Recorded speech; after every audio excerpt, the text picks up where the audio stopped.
Hello friend, তো সবাইকে জানাই গুড ইভিনিং। আজকে আমি আর অসীম বেরিয়ে পড়লাম। অ্যাকচুয়ালি আমরা সোনারপুর থেকে ট্রেনে উঠেছি ডায়মন্ড হারবার লোকাল। তো ওদিক থেকে গড়িয়া থেকে আসছে অরিজিৎদা আর বৌদি। তো দুজন আসছে, ওদের সঙ্গে আমাদের বারুইপুরে মিট হবে। তো ওখান থেকে আমরা যাব মিলন মেলাতে, বারুইপুরের মিলন মেলা। তো অ্যাকচুয়ালি ডিসাইড হয়েছিল সকাল থেকে ওঠার পরেই। বিয়ে করলে এই হয় পরিস্থিতি, ঠিক আছে?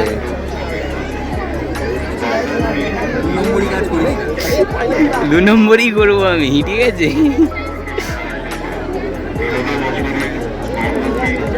ঠিক আছে, ব্যাগটা ঠিক আছে।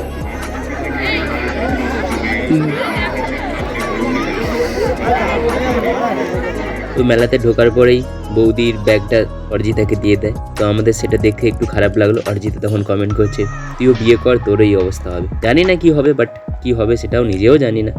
কিন্তু বৌদি তখন থেকে ড্রেস খুঁজে যাচ্ছে, সবগুলোই পছন্দ, মানে মনে হচ্ছে না সবগুলোই নেবে, কিন্তু তাও একটা দেখছে কোনটা নেওয়া যায়। তাও একটা দুটো মনে নিয়েছিল পরে। আমি ফার্স্টবার এই মেলাতে, ঠিক আছে? তো 1.5 বছর আছি, কোনো দিনও আসিনি। আগের বছর আসার চেষ্টা ছিল, কিন্তু কোনো কারণে আমার টাইম হয়নি, কিন্তু এইবারে এলাম। এখানে এসে এই নাগরদোলাটা আমার খুব সুন্দর লেগেছে, কিন্তু আমি নাগরদোলা একেবারে মানে 1বার থেকে 2বার উঠেছি, তারপর আমি আর কোনোদিন উঠিনি, বাট ভালো লাগে।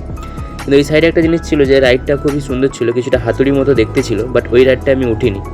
হয়তো নেক্সট টাইম কোনোদিন একটাবার উঠবো।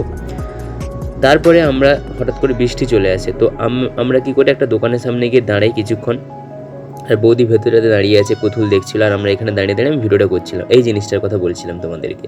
তো এটা মানে যে উঠবে লাইফ রিস্ক, ঠিক আছে? মানে ওপর দিকে ঘুরে এটা কিন্তু পুরো স্ট্রেট হয়ে যায়, তখন মাথা নিচের দিকে হয়ে যায়, প্রবলেমটা ওইখানে। তো যারা উঠছে নিচে নেমে এসে পুরো কান্নাকাটি শুরু করে দিচ্ছে, মেয়েগুলো তো বেশি বলতে গেলে। এবার আমি আর অরিজিৎদা উঠবো বলে রেডি হয়েছিলাম, কিন্তু আর দুজন যাবে না, তো আমরা তাদেরকে ছেড়ে আর যাই না, আমাদের নিজেদের আর হলো না। আমরা ঠিক করলাম আমরা কিসে উঠবো, নৌকাতে উঠবো। তো নৌকাতে উঠলাম। ওঠার সময় সবার এক্সপিরিয়েন্স মানে খুব ভালো, মানে খুব ভালো হবে। সব বসে ধরে ধরে বসে আছে, খুব সুন্দর, অসীমও হাসছে, সবই ভালো লাগছে। কিন্তু যখন চালু হয়, এটা যখন রানিং হয়েছিল, রানিং হওয়ার পরে যখন আমরা নিচে নেমেছিলাম, তখন কারোর মানে ঠিকঠাকই ছিল না। আমি আর অরিজিৎদা ঠিক ছিলাম।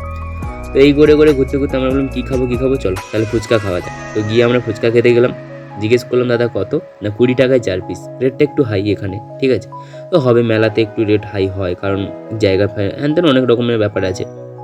আর তোমাদেরকে যেটা কথা বলেছিলাম এইটা দেখো, এটা কীভাবে ঘুরছে, এখানে গিয়ে ওপরে গিয়ে পুরো স্ট্যান্ড হয়ে যাচ্ছে, দেখছো? তো রিস্ক তো আছে, কিন্তু আমি কি বলবো, ওঠিনি, আর অরিজিৎদাও ওঠা হয়নি। তো পরে একদিন দেখা যাক, ট্রাই করবো। মোটামুটি মেলাটাই ঘুরেছি, বাট রেটগুলো একটু হাই মনে হবে, বাট এটা হবে স্বাভাবিক। বাট খুবই ভালো লাগলো মেলাটাতে, কারণ আমি ফার্স্টবার গেলাম, আমি মনে হয় বিগত 1-1.5 বছর পরে এই ফার্স্ট আবার মেলাতে গেলাম। নাহলে কয়েক বছরের মোটামুটি 1 বছরের উপরে আমি ওটার কোনো মেলাতেই যাইনি। দুর্গাপুজোর সময় আমি বেরোইনি, শুধু এখন ঠাকুর দেখতেই গিয়েছিলাম কলকাতাতে, আর কোথাও যাইনি। তো এই করে মোটামুটি অনেক দিন পরে একটু ঘোরাঘুরি হলো, আনন্দ হলো। তারপরে ইচ্ছে হলো একটু পিঠে খাবার। তারপরে পিঠে আর খেলাম না, কারণ অ্যাকচুয়ালি এত লাইন ছিল, এত ভিড় ছিল, তো আমরা আর কিছু খেতেই পারলাম না, নেওয়াই গেলো না। আমাদের তাড়াতাড়ি যেতে হবে, 9:30-10টা বাজতে যায়। তো সবাইকে ফিরতে হবে তারপরের দিন আমার অফিস, কারণ আমরা সানডেতে গিয়েছিলাম। তো এই করতে করতে আমরা স্টেশনে আসি, বারুইপুর স্টেশনে। ওখান থেকে ট্রেন ধরি।